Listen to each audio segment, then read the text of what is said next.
신명기 8장 1절에서 4절의 말씀 우리 다 같이 함께 합독하도록 하겠습니다. 내가 오늘 명하는 모든 명령을 너희는 지켜 행하라. 그리하면 너희는 살고 번성하고 여호와께서 너희의 조상들에게 맹세하신 땅에 들어가서 그것을 차지하리라. 내 하나님 여호와께서 이 40년 동안에 내게 강약길을 걷게 하신 것을 기억하라. 이는 너를 낮추시며 너를 시험하사 내 마음이 어떠한지 그 명령을 지키는지 지키지 않는지 알려 하심이라. 너를 낮추시며 너를 줄이게 하시며 또 너도 알지 못하며 내 조상들도 알지 못하던 만나를 내게 먹이신 것은 사람이 떡으로만 사는 것이 아니요 여호와의 입에서 나오는 모든 말씀으로 사는 줄을 내가 알게 하려 하심이니라. 이 40년 동안에 내 의복이 헤어지지 아니하였고 내 발이 부르트지 아니하였느니라. 아멘. 우리가 성경을 읽다 보면은 머리로는 이해가 되지만 가슴으로는 도저히 와닿지 않는 그러한 구절들이 많이 있습니다. 아마 그런 구절 가운데 하나라고 말하면은 시편 119편 71절의 말씀이 그렇지 않은가 생각을 합니다. 그 구절에 보면 고난당한 것이 내게 유익이라 라는 그런 말이 있습니다. 세상을 살아가는 사람들 중에 고난을 좋아하는 사람은 아마도 없을 겁니다. 그런데 또한 고난이 내게 유익이 된다라는 이러한 말은 참 인생의 삶 속에서 좋은 뜻보다는 어떻게 보면은 참 나에게는 잊지 말아야 할 그러한 생각이 아닌가 생각을 합니다. 왜냐하면 모든 사람은 평안한 길, 좋은 길, 형통한 길을 가기를 원합니다. 그래서 나의 삶에는 언제나 꽃길만이 있기를 바라고 탄탄대로만이 있기를 바랍니다. 그래서 우리 세상에서 인사할 때도 꽃길만 걸으세요 라고 그것이 축복의 말로 되어 있습니다. 그런데 오늘 성경에서는 그것이 꽃길만 걸으세요 하는 것이 축복의 길이 아니라 고난당한 것이 내게 유익이다라는 그런 말을 하고 있습니다. 인생을 살아감에 있어서 고난이라는 것은 무엇을 말합니까? 그 고난을 통하여 그 인생의 힘든 과정을 겪은 사람은 나중에 그 고난을 통하여 깨닫는 바가 굉장히 많이 있습니다. 그런가 하면은 또한 남을 이해하기도 그만큼 쉬워집니다. 그래서 모든 사람이 고난을 겪고 모든 사람이 힘든 삶의 과정을 거쳐야 그 사회의 무리가 아름다워질 수 있다는 것입니다. 꽃길만 걸은 사람만이 모여 있다면 각자 자기의 길이 최고인 줄 알고 자기의 삶이 최고다고 생각하고 자기 주장을 꺾지를 않습니다. 그런데 고난을 통하여 남을 이해하게 된다는 것이 바로 공동체의 결속력을 가져올 수도 있기 때문에 고난당한 것이 내게 유익이라고 말합니다. 우리는 보통 고난을 당하면 왜 내게 이런 시련이 닥쳐왔는가 울분을 토하기도 하고 또한 내가 뭐를 잘못했기에 이러한 고난의 길을 걸어야 하느냐고 고함 지르고 싶고 그리고 뭔가 남에게 토로하고 싶은 그러한 때가 너무나 많이 있습니다. 남이 고난을 당할 때는 우리는 쉽게 이야기합니다. 마음으로 충고도 하고 격려도 하고 그리고 이기라고 합니다. 그런데 나에게 막상 그런 고난이 닥쳐오면은 얼마나 힘들어하고 어려워하는지 모릅니다. 더 쉽게 말한다면 남들이 당하는 납덩어리 같은 무거운 고통을 우리는 이해하기보다 내가 겪는 성털 같은 고통을 더 괴로워하고 힘들게 느끼고 있기 때문입니다. 바로 작은 고난이라 할지라도 우리는 힘들어합니다. 그래서 고난당한 것이 유익이라는 이 시편 기자의 말이 우리의 가슴에 받아들이는 데 있어서는 받아들일 수 있지만은 그것을 우리가 오랜 연단과 훈련 속에서 나에게 필요한 것이라고 생각한다면 왠지 그것을 받아들이기는 무척 힘든 말이 아닌가 생각을 합니다. 시편 119편 71절에 분명히 고난당한 것이 내게 유익이라 이로 말미암아 내가 주의 율례들을 배우게 되었나이다라고 고백하고 있습니다. 고난당한 것이 내게 유익이라는 이 말의 이유는 뭐냐?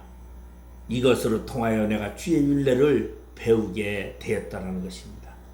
다시 말해서 이 말씀은 하나님의 말씀을 깨달았고 하나님의 말씀을 알게 되었더라고 하는 말씀입니다. 오늘 분명 이 시인도 삶을 살아가면서 엄청난 고난을 겪었습니다. 그리고 그 고난 속에 힘들어했습니다. 그런데 그 고난이 지나고 나니 그 고난을 통하여 내가 하나님을 발견하게 되었고 그리고 하나님의 말씀이 그 고난을 통하여 나에게 내 마음판에 새기게 되었다고 고백하고 있음을 말하면서 그는 고난이 유익이라고 말씀하고 있습니다. 여러분에게도 고난의 길을 가고 싶어하는 사람은 아마 없을 겁니다. 그런데 우리는 원치 아니하더라도 우리에게 찾아오는 고난은 얼마나 많은지 말할 수 없습니다.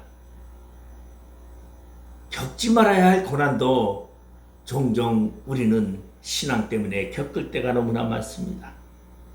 그런데도 고난을 겪고 나면 우리는 그때마다 배우는 것이 한 가지씩 있는 것을 발견하지 못했습니까? 고난 속에서 유익을 발견한 사람은 고난을 좋아하지는 않지만 고난당할 때에 좌절하지 아니하고 불평하지 아니한다는 것입니다. 그래서 새로운 길을 걸어갈 때에 고난의 길을 가야 한다 할지라도 그 길을 묵묵히 걸어갈 수 있는 이유는 바로 그 고난을 통하여 나에게 얻어지는 놀라운 하나님의 은혜를 발견하기 때문입니다. 이스라엘 백성들이 출애굽을 한 후에 광야를 통과하는 과정도 마찬가지였습니다. 그들이 광야 생활 40년 동안이나 했습니다. 애굽에서 탈출하여 가나안까지 빠르게 간다면 3주 아니면 갈 수 있었습니다. 그런데 하나님께서는 이스라엘 백성들을 그 빠른 길로 인도하지 아니하셨습니다. 그 이유를 성경은 이렇게 설명하고 있습니다. 출애굽기 13장 17절에 보면 바로가 백성을 보낸 후에 블레셋 사람의 땅의 길은 가까울지라도 하나님이 그들을 그 길로 인도하지 아니하셨으니 이는 하나님이 말씀하시기를 이 백성이 전쟁을 하게 되면 마음을 돌이켜 애굽으로 돌아갈까 하셨음이라. 애굽에서 블레셋 땅을 통과해서 가면은 일주일 아니면 가나안 땅에 들어갈 수 있습니다. 아마 이 길이 가장 빠른 길이고 가장 쉬운 길이었을지도 모릅니다. 왜냐하면 그 길은 평탄한 길이었습니다. 그런데 그 길에는 블레셋 사람들은 철 기갑병을 가지고 있습니다. 다시 말해서 블레셋 사람들은 철기들로 무기를 다 가지고 있고 그리고 말을 탄 자들이었습니다. 그러니 그들과 전쟁을 해야 되는데 전쟁을 하게 되면 일절 400년 동안 애굽에 있으면서 전쟁해보지 아니하고 노동만 했던 사람들입니다. 그런 사람들이 전쟁을 하게 되면은 그 전쟁으로 인해서 그들은 애굽으로 돌아가자고 말할 것입니다. 그래서 가나안 가기를 포기해 버릴 수 있기 때문에 하나님은 그 길을 그들에게 주지 아니하였고 광야 40년 길을 걷게 하셨다는 것입니다. 저는 오늘 이 설교를 준비하면서 가장 먼저 생각났던 것이 우리 탈북자가 왜 이 좋은 대한민국에 와서 자유를 누리면서 살면서도 다시 북한을 그리워하면서 돌아가는지 그 생각을 해보았어요. 왜? 처음 겪어보는 자유라는 속에서의 경쟁 속에서 적응해보지 못했기 때문에 평생 동안 경쟁하면서 자본주의에 살아왔던 사람들의 그것을 알지 못하기 때문에 그들은 육체적인 조임이 있어도 자유가 없다 할지라도 그것을 바라보며 갈 수밖에 없는 그러한 탈북민들을 보면서 하나님의 훈련이 없이는 절대적으로 신앙의 길을 제대로 갈 수 없다는 것을 생각하게 됐습니다. 그러면 하나님이 왜 이 광야길을 걷게 하셨는가? 그 이유를 설명하고 있습니다. 오늘 본문 2절에 보면 내 하나님 여호와께서 이 40년 동안에 내게 광야길을 걷게 하신 것을 기억하라. 이는 너를 낮추시며 너를 시험하사 내 마음이 어떠한지 그 명령을 지키는지 아니 지키시는지 알게 하려 하심이라. 이스라엘 백성들이 애굽에서 나온 후 홍해를 건너는 기적을 맛보았습니다. 그럼 그들에게 곧바로 가나안의 땅에 들어가라고 한다면 얼마나 좋겠습니까? 하나님의 능력도 봤습니다. 그런데 문제는 여기에 있다는 것이죠. 여러분, 우리가 신앙생활 하면서 여러분 처음에는 자신이 병이 있어가지고 그래가지고 하나님을 믿게 되고 예수를 만났다고 생각하고 그리고 병의 고침을 받았을 때는 항상 기쁩니다. 즐겁고 뭐든지 다 할 것 같아요. 그런데 환난이 오고 고난이 오면 좌절하기 시작하면서 떠나는 사람들을 많이 볼 수가 있습니다. 그 이유가 뭡니까? 축복의 길만이 결코 우리를 단련시키지 못한다는 것입니다.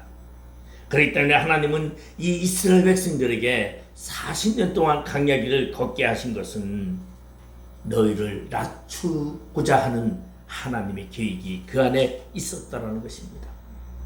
그럼 여기서 낮춘다라는 것은 무엇을 말합니까? 겸손함을 말합니다. 자신의 존재성을 드러내지 않는 것을 말합니다. 남을 섬기는 것을 말합니다. 이러한 삶은 바로 거룩한 백성의 삶입니다. 하나님의 백성의 모습을 만들기 위하여 하나님은 광야길을 걷게 하셨다는 것입니다.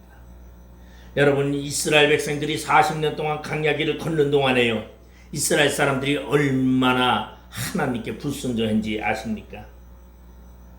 그들은 목이 말랐을 때마다 외쳤습니다. 그리고 고기가 먹고 싶을 때 그들은 이렇게 해줬습니다.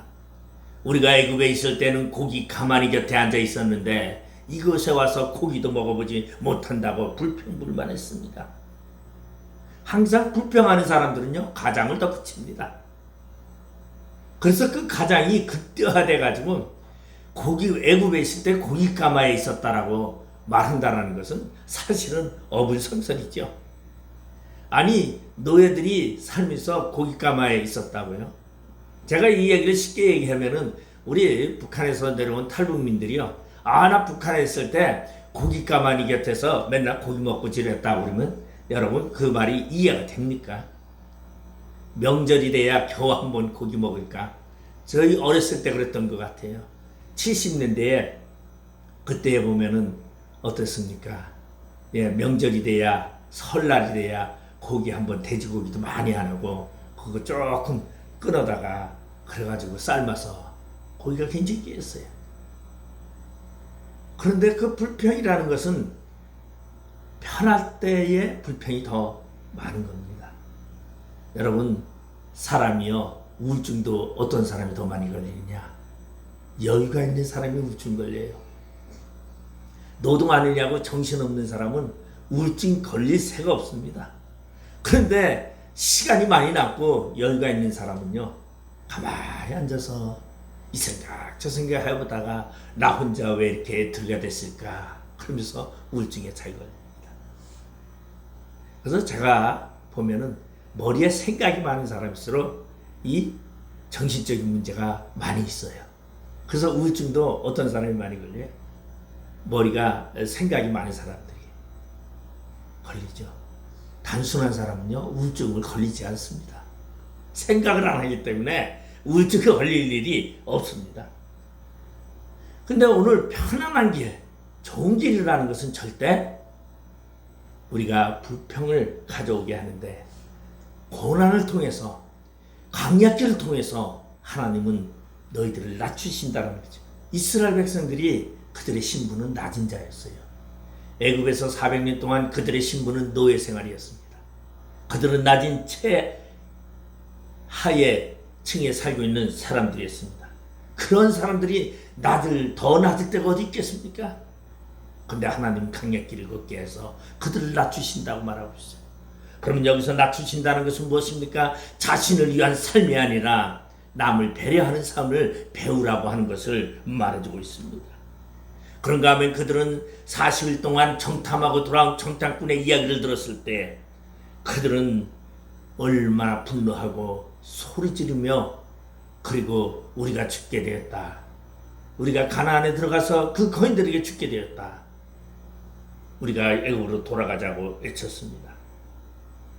그러한 불평불만 자기만을 생각하는 사람들이었기에 하나님은 그들의 인생을 고난을 통해서 강약기를 통해서 그들을 겸손하는 법과 그리고 하나님의 거룩한 백성으로서의 삶을 살아가는 그러한 자가 되게 하셨다는 것입니다. 그래서 우리가 힘들게 살아가는 이유도요, 여러분, 나의 뜻만이 있는 것은 아닙니다. 하나님이 나를 더 거룩한 하나님의 백성으로 삼기 위하여 우리의 인생길에 여러분 어려움을 주고 또한 우리가 그 강약길을 걸어가는 경우도 있다라는 것입니다. 그러기에 우리에게 주어진 인생 속에서 강약길을 걸어갈 때에 우리는 어떠한 환경이 주어진다 할지라도 그것을 견디며 감사하는 법을 배워야 합니다. 이 감사하는 법이 바로 무엇입니까? 그 강약길을 통하여 내가 하나님의 거룩한 자가 됨을 말해주고 있습니다. 여러분, 우리가 보면 부자라고 돈을 잘 씁니까? 아닙니다. 남을 배려할 줄 아는 사람이 더 자신의 모든 것을 희생할 수 있다라는 것입니다. 강약길을 걷는데 분명히 하나님이 이유가 있었던 것처럼 여러분, 우리의 삶 속에도 하나님은 분명히 오늘도 말씀하고 계십니다. 그리고 하나님은 우리를 깨우치고 있습니다. 이스라엘 백성들은 400년 동안 애굽에 살면서 노예의식이 그들 안에 있었습니다. 노예의식이라는 게 무엇입니까?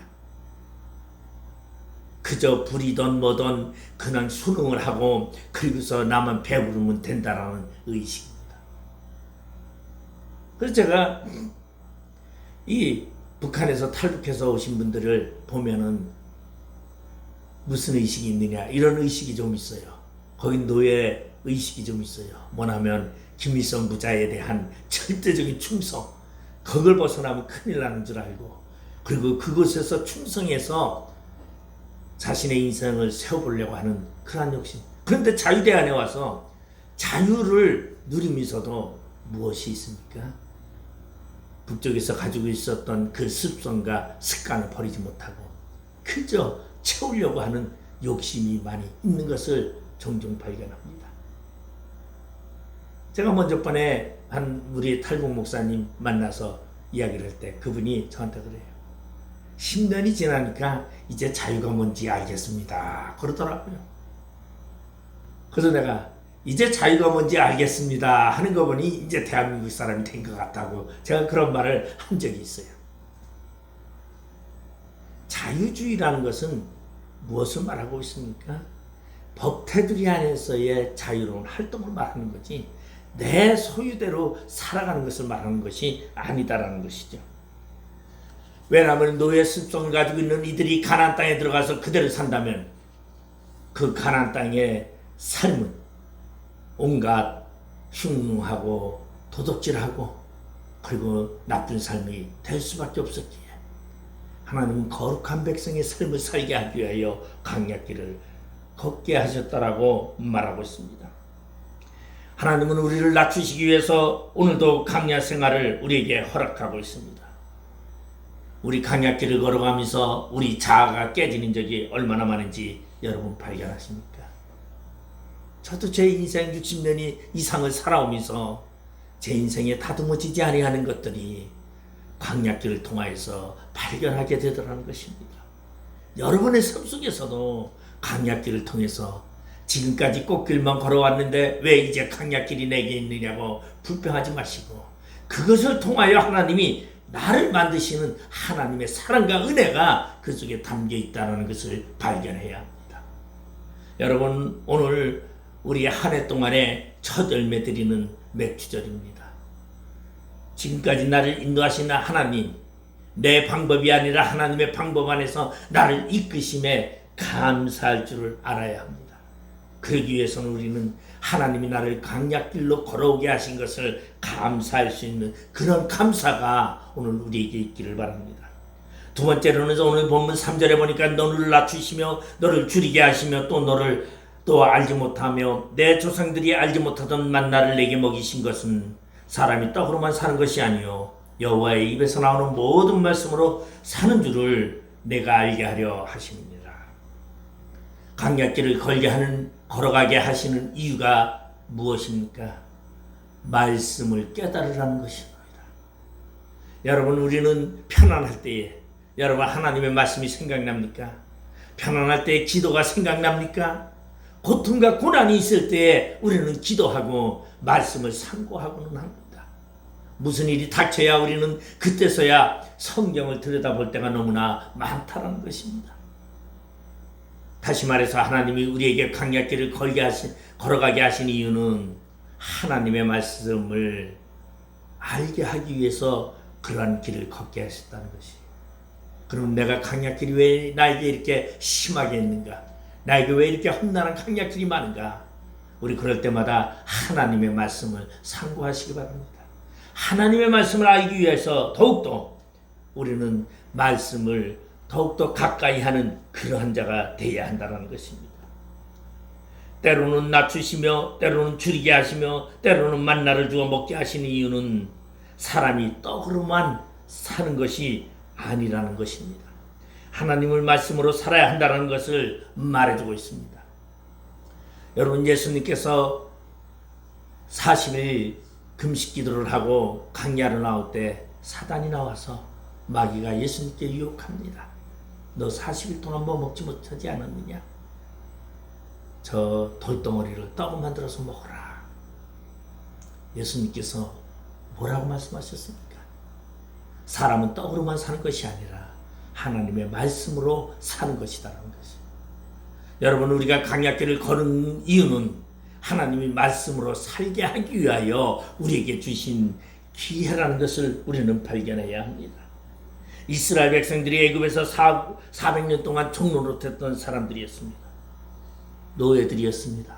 저들은 배운 것도 없습니다. 가진 것도 없습니다. 그리고 우리가 생각할 때에는 다른 민족과 비교해 볼 때 그들의 삶은 찌들었고 그들의 생각은 낮았고 자기만을 아는 그러한 생각 속에 살아갔습니다. 여러분, 배운 사람과 배우지 못한 사람의 차이점이 어디에서 나타나는지 아십니까? 공동체 생활 속에서 나타납니다. 배운 사람과 배우지 못한 사람의 또 차이가 어디에서 나타나느냐?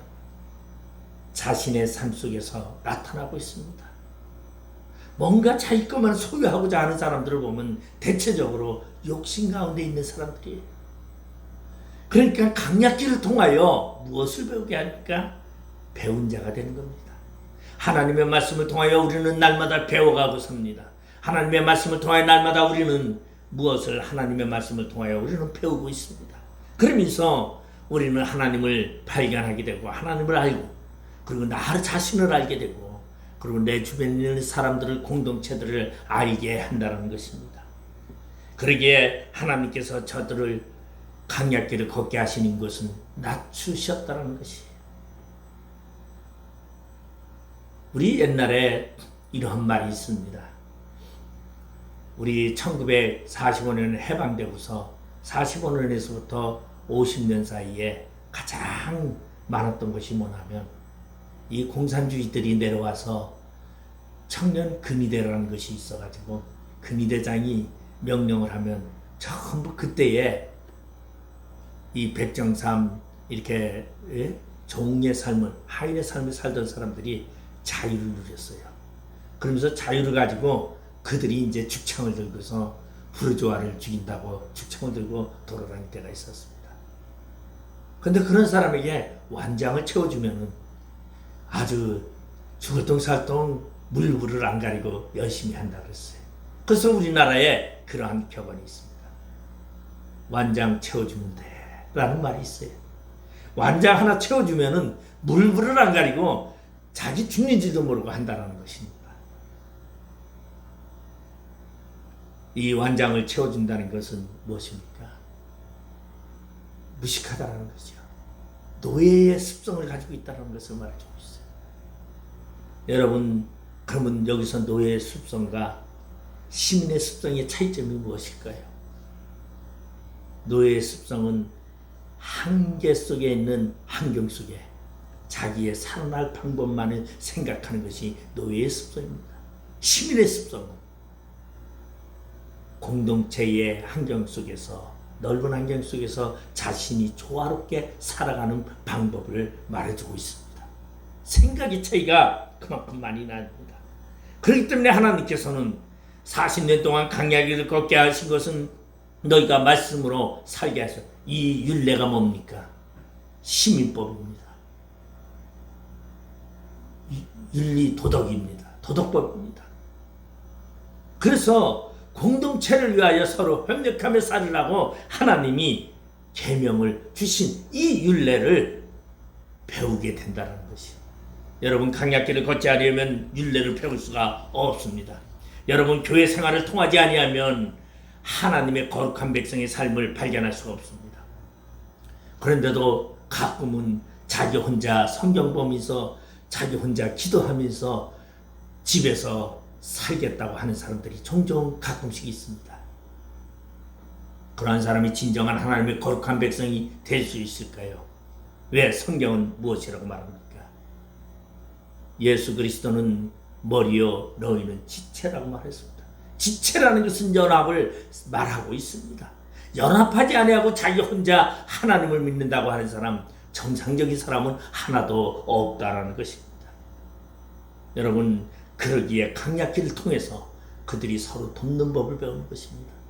여러분, 그래서 험난한 산악을 갔다 오던가 어디를 갔다 오면요, 같이 동료가 갔다 오면은 동료애가 깊어집니다.